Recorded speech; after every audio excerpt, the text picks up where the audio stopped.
दोस्तों, जय हिंद, जय भारत।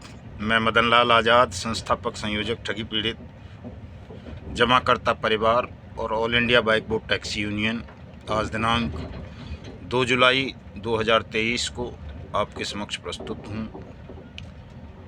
छत्तीसगढ़ एक्सप्रेस ट्रेन से मध्य प्रदेश से होकर के गुजर रहे हैं। हम अभी छत्तीसगढ़ जाना है, कल पहुंचना है। कल और परसों 2 दिन का लगातार छत्तीसगढ़ के 2-3 जिलों में, बिलासपुर और शक्ति वगैरह में कार्यक्रम रखे हुए हैं साथियों ने, ठगी पीड़ित जमाकर्ता परिवारों ने। चूँकि छत्तीसगढ़ का, जैसा कि हम अखबारों में या टीवी चैनल्स के माध्यम से देखते हैं कि छत्तीसगढ़ में तमाम ठगी पीड़ित जमाकर्ता परिवारों का भुगतान हो रहा है, वहाँ की सरकार भुगतान कर रही है, उसमें आंशिक सच्चाई है दोस्तों।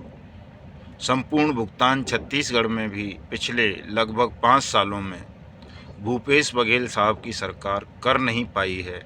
हाँ, ये उपलब्धि ज़रूर रही है कि उन्होंने तमाम ठगी पीड़ितों के शिविर लगवा करके भुगतान के आवेदन ज़रूर लिए हैं। और जो छत्तीसगढ़ का लोकल पीआईडी एक्ट है, उसके अंतर्गत उन्होंने काफ़ी लोगों का आंशिक भुगतान किया है। मान लीजिए किसी का 1 लाख था तो उसको 2,000 दे दिया, 5,000 दे दिया, किसी का 10 लाख था तो उसको 10,000 दे दिया। इस तरह से लगभग 50 करोड़ रुपए उन्होंने ठगी पीड़ितों का पिछले 5 सालों में बांटा है दोस्तों। हालांकि ये ऊँट के मुंह में जीरा वाली कहावत है, कुछ भी नहीं है कि जिसका 10 लाख डूबा अगर उसको 10,000 रुपये मिल जाएं, तो ये मेरी नज़रों में तो और जले पर नमक छिड़कने वाली बात है। लेकिन पीड़ित इसमें भी प्रसन्न हैं। और वो बड़ी पुरानी कहावत है हमारे देश की कि वो भागते भूत की लंगोटी भी हाथ आ जाए, कहीं कहीं उसे चोर भी बोल देते हैं, तो वो भी काफ़ी होती है। तो उसी मानसिकता से देश चल रहा है।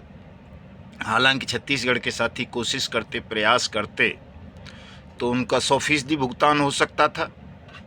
सरकार गंभीरता से इस विषय को लेती, लेकिन सरकार को भी पता है कि आप थोड़ा सा पाकर के भी अति संतुष्ट हो सकते हैं, आपको बहकाया जा सकता है, भ्रमित किया जा सकता है। तो आपकी इन मानसिक दुर्बलताओं का, कमजोरियों का लाभ सरकार भी उठाती है, बेईमान सिस्टम भी उठाता है। ठगों ने तो उठा ही लिया है, अभी और भी आपकी इस मानसिक दुर्बलता का लाभ उठाने का ठग प्रयास कर रहे हैं। लेकिन दोस्तों,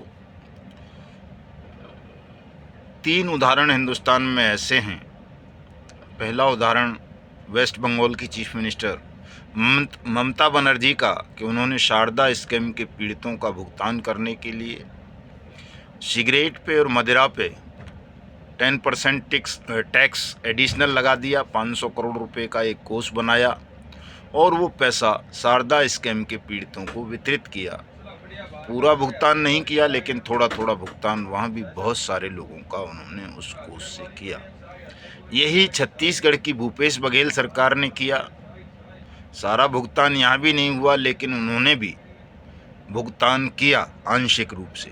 यही काम अब पंजाब की भगवंत मान सरकार करने जा रही है। जिस PACL पल्स को लेकर के पूरे हिंदुस्तान में लगभग ये चर्चा होती थी कि सुप्रीम कोर्ट का फैसला है, सेबी भुगतान करेगी, लोढ़ा कमेटी की चेयरमैनशिप में करेगी, और इसके अलावा अन्य कोई प्रक्रिया PACL के मामले में अपनाई नहीं जा सकती। लेकिन दोस्तों, PACL के बहुत सारे विक्टिम्स का भुगतान भूपेश बघेल सरकार ने भी किया है, PACL की प्रॉपर्टीज़ को सीज और नीलाम करके। और भगवंत मान ने भी इसी प्रोसेस पर काम करना शुरू किया है कि जो पंजाब का PID एक्ट है और अनियमित जमा योजनाएं पाबंदी कानून 2019, उन दोनों का समावेश करके उन्होंने भी अपनी विजिलेंस को, अपने रेवेन्यू डिपार्टमेंट को PACL की पंजाब में जितनी भी प्रॉपर्टीज़ हैं उन सबको सीज और नीलाम करके पंजाब के तमाम ठगी पीड़ितों के भुगतान के आदेश कर दिए हैं। न तो भगवंत मान को सुप्रीम कोर्ट रोक पाया और सेबी और लोढ़ा, न भूपेश बघेल को रोक पाए, न ममता बनर्जी को रोक पाए।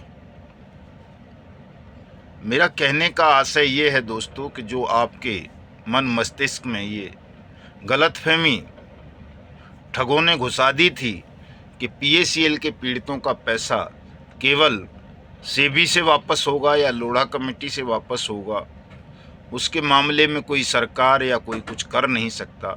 इस गलतफहमी को अब आपको अपने दिल दिमाग से निकाल लेना चाहिए, चूँकि उत्तर प्रदेश में भी तमाम ज़िलों में, तमाम तहसीलों में सरकार ने स्पेशल विंडो ओपन करके, चाहे वो पीएसीएल का मामला रहा हो, सहारा इंडिया का, बाइक बोट का, हेलो टैक्सी का, टॉप राइड का, फ्यूचर मेकर का, समृद्धा जीवन का, कल्पतरू का, कर्म भूमि का, रोज वैली का, पिनकॉन का, जितनी भी ठग कंपनीज ने उत्तर प्रदेश के लोगों के साथ ठगी की थी, उन सब के भुगतान के आवेदन उत्तर प्रदेश सरकार ने भी तहसील और जिला स्तर पर भुगतान काउंटर खुलवा करके एक्सेप्ट किए हैं। और आज नहीं तो कल उत्तर प्रदेश में भी तमाम ठगी पीड़ितों का भुगतान होगा, भले ही वो आंशिक हो, लेकिन होगा ज़रूर।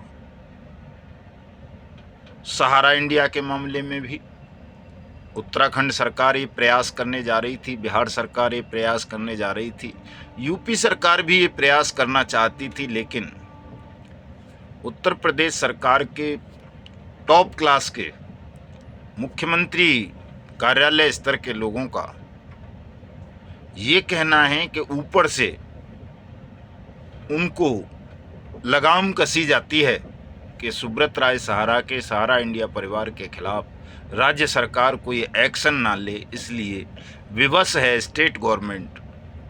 अन्यथा अब तक सहारा इंडिया की जितनी भी प्रॉपर्टीज़ हैं वो उत्तर प्रदेश में सीज कर ली जाती। दोस्तों,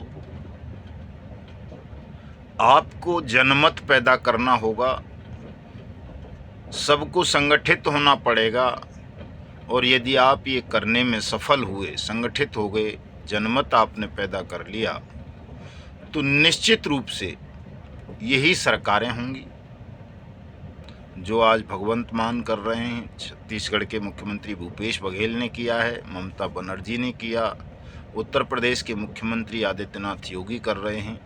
यही काम देश की तमाम सरकारों को करना पड़ेगा। आपका पैसा आपको वापस करना पड़ेगा, और ये ऊँट के मुंह में जीरा जितना नहीं, पूरा का पूरा पैसा वापस करना पड़ेगा। चूँकि कानून में व्यवस्था ये कर दी है पार्लियामेंट ने 2019 से कि किसी भी पीड़ित की जमा राशि का 2 से 3 गुना पैसा 180 दिन में स्टेट वापस करेगा। तो जब ऐसी व्यवस्था कानून में कर दी गई है, पहले तो ये व्यवस्था थी नहीं 2019 से पहले, लेकिन अब कर दी गई है, और इसमें 1978 से लेकर के अब तक के जितने भी एक्ट्स थे ठगी मामलों को लेकर, उन सब को समाहित किया गया है, संशोधित किया गया है। चाहे वो आरबीआई एक्ट रहा हो, बैंकिंग एक्ट रहा हो, chit and prize money circulation banning act रहा हो, पीआईडी एक्ट्स रहे हों, या सेबी एक्ट रहा हो।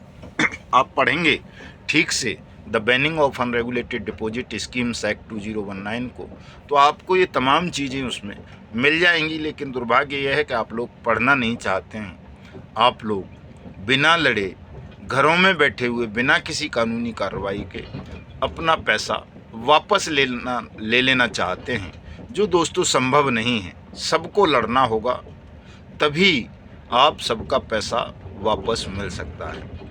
आप सोचें किसी एजेंट के लड़ने से, किसी सीनियर या जूनियर के लड़ने से, किसी संगठन के लड़ने से आपका पैसा घर बैठे वापस मिल जाएगा, ये संभव नहीं है। ये तो कभी हो ही नहीं सकता।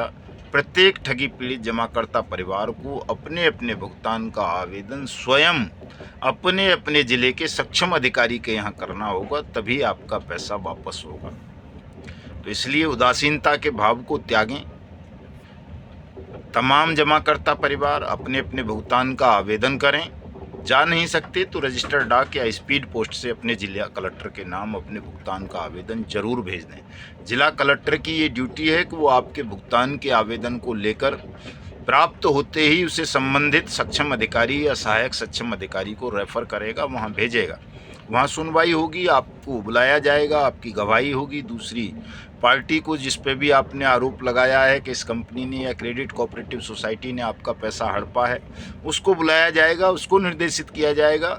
अगर निर्देशन में आकर के वो आपका पैसा 30 दिन में वापस कर देता है, आपकी जमा राशि, तो ठीक है, नहीं तो सक्षम अधिकारी उसके खिलाफ मुकदमा दर्ज कराएगा, उसकी प्रॉपर्टीज़ को सीज करेगा, नीलाम करेगा, आपका भुगतान करेगा। ये प्रक्रिया है, कानूनी प्रक्रिया है, इसमें कोई फेरफार अब नहीं किया जा सकता, ये होना है। लेकिन दोस्तों, ये डिले इसलिए हो रहा है चूँकि आप जागरूक नहीं हैं, संगठित नहीं हैं। आज भी ये PACL पल्स के ही बहुत सारे साथी कहते हैं कि नहीं साहब, वो सुप्रीम कोर्ट लोढ़ा कमेटी का मैटर है, इसमें कोई कुछ कर नहीं सकता। अब तो हो रहा है, तब भी लोगों को यकीन नहीं है। कई लोग मुझे सवाल करते हैं कि साहब क्या ये 2019 से पहले के मामलों पर भी बट्स एक्ट 2019 अप्लाई होगा? निश्चित रूप से होगा। ये 1978 से लेकर आज तक जितने भी ठगी प्रकरण हुए हैं उन सब पर अप्लाई होगा। सबका पैसा बट्स एक्ट 2019 के तहत वापस मिलेगा, बशर्ते आप अपने भुगतान का दावा अपने सक्षम अधिकारी के यहाँ या जिला कलेक्टर के यहाँ करें। घर बैठे नहीं होगा दोस्तों। सहारा इंडिया परिवार को लेकर के सेंट्रल गवर्नमेंट ने एक शगुफा छोड़ रखा है 5,000 करोड़ वाला सेबी से वापस लेने का, वो भी देख सकते हैं आप। वैसे तो कहते हैं कि ईश्वर अपना काम शैतान से भी करा लेते हैं। जब उन्हें अपना काम कराना होता है तो शैतान भी नियति के मार्ग में बाधा नहीं बन पाता। ईश्वर शैतान से भी अपना काम करा लेते हैं, उसकी बुद्धि भ्रष्ट करके या उसकी बुद्धि शुद्ध करके। वो अपनी ईश्वरीय प्रक्रिया है उनकी। तो इन शैतानों से भी परमात्मा प्रकृति अपना काम करवा रही है। बट्स एक्ट 2019 इन शैतानों से ही बनवाया। अब सेबी से 5,000 करोड़ जो सहारा फंड के ले लिए इन्होंने, वो भी एक तरह से शुभ संदेश तो है ही, ये संकेत तो है ही कि वो काम भी किया जा सकता है जो किसी कानून के दायरे में नहीं आता। ऐसा कोई कानून नहीं था कि सेबी के खाते से सरकार सहकारिता मंत्रालय के रजिस्ट्रार को, CRC को 5,000 करोड़ रुपए वापस दिलवा दे। ये कोई कानून नहीं था, ये गैरकानूनी काम है, अवैधानिक काम है। आज भी ऐसा कोई कानून इन्होंने अभी नहीं बनाया है। लेकिन आप लोगों को ये समझना चाहिए कि जब सरकार चाहे तो वो गैर कानूनी तरीकों से भी पैसा ले सकती है, किसी को दे सकती है। देश के किसानों को, अभी कल प्रधानमंत्री सहकारिता सम्मेलन में बोल रहे थे कि साहब मैंने 2.5 लाख करोड़ रुपए भारत के किसानों को बांटा है। तो ऐसा कोई कानून है क्या किसानों को पैसा बांटने का कि 2,000 या 6,000 या 10,000 आप दोगे?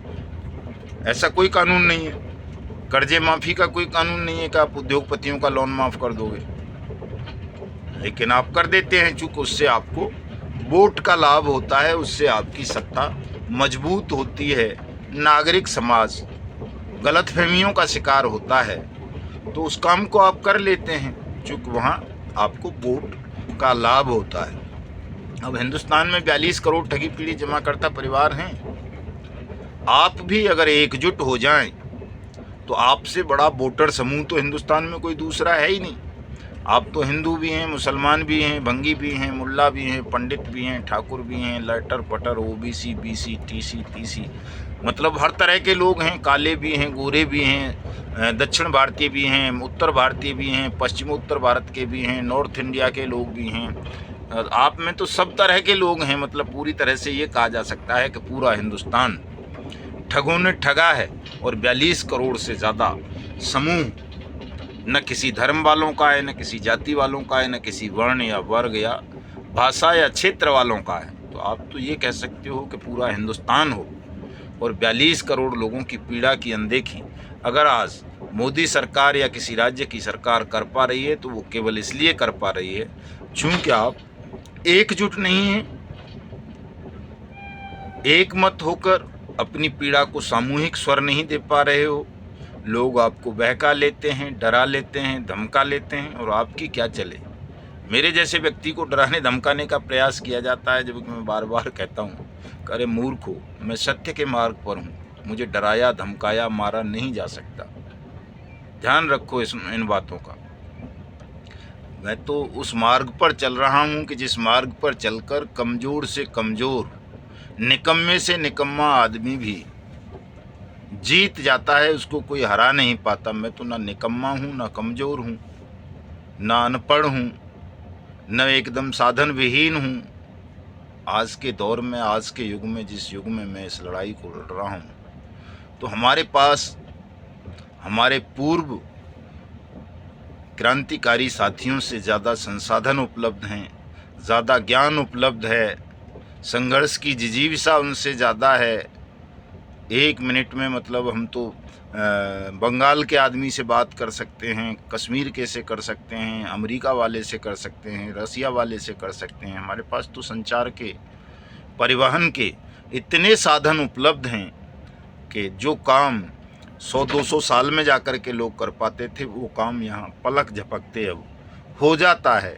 तो हमको कमज़ोर समझने की भूल अगर कोई सरकार या कोई ठग या कोई बेईमान सिस्टम या उनका कोई दलाल या कोई उनका बवाली गुंडा माफिया जेब कतरा करता है, तो उसकी गलतफहमी है, उसका अहंकार है। हमारा तो नाम ही मदन है।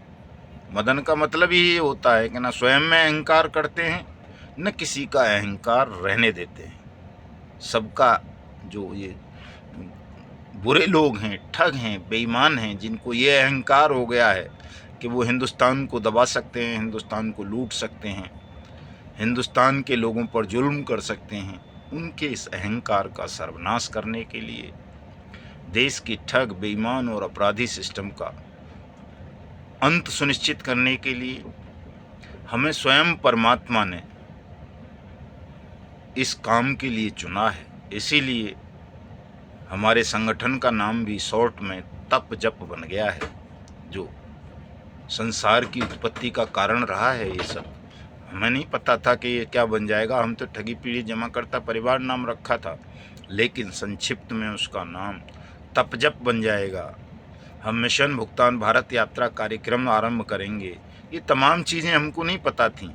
मैंने तो कभी दिल्ली से अलीगढ़ और अलीगढ़ से दिल्ली 2 ही जगह देखी थी। भगवान श्री कृष्ण मथुरा में पैदा हुए, बिल्कुल मेरे नज़दीक है, मैं तो कभी वहाँ तक नहीं गया था। लेकिन अगर ईश्वर ने इतनी शक्ति, इतनी सामर्थ्य मुझे प्रदान की है कि मैं आज पूरा हिंदुस्तान घूम रहा हूँ, ऐसी ऐसी जगहों पर भेज दिया परमात्मा ने जहाँ मैंने कभी सोचा भी नहीं था, मेरा मतलब भी नहीं था, लेकिन ये सब हो रहा है। तो इन संकेतों से तमाम ठगों को, तमाम बेईमानों को ये समझ लेना चाहिए कि यदि आपने ईमानदारी के साथ देश के 42 करोड़ ठगी पीड़ित जमाकर्ता परिवारों का भुगतान नहीं किया, तो आपका अंत तय है। कोई भी ठग, बेईमान, अपराधी हिंदुस्तान की पावन पवित्र भूमि पर खुली हवा में अब ज़्यादा लंबे समय तक सांस नहीं ले सकेगा।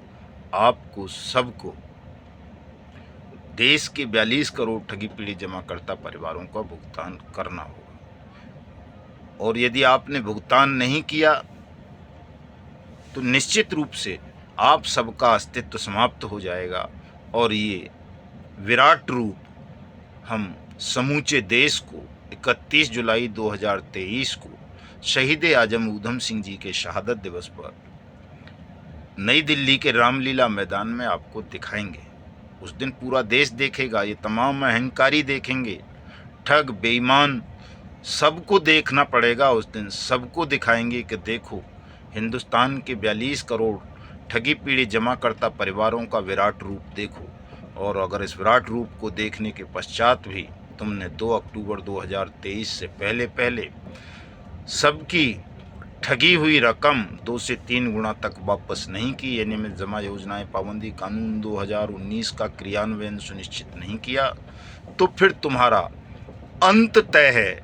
और तुम्हारे अंत के बाद जो भी व्यवस्था हिंदुस्तान में बनेगी, उसका पहला काम हिंदुस्तान के 42 करोड़ ठगी पीड़ित जमाकर्ता परिवारों की मेहनत की डूब चुकी रकम को उन्हें अविलंब वापस करना होगा। साथियों, इस वीडियो संदेश को ज़्यादा से ज़्यादा शेयर करना, लाइक करना, कमेंट करना और सब्सक्राइब भी ज़रूर कर लेना। जिन साथियों ने हमारे यूट्यूब चैनल युगांतर न्यूज़ को अभी तक सब्सक्राइब नहीं किया है, चूँकि आपके पास इससे सरल, इससे उत्तम माध्यम और कोई नहीं है जो आपको सत्य से अवगत करा सके, आपका भुगतान दिला सके। जय हिंद, जय भारत।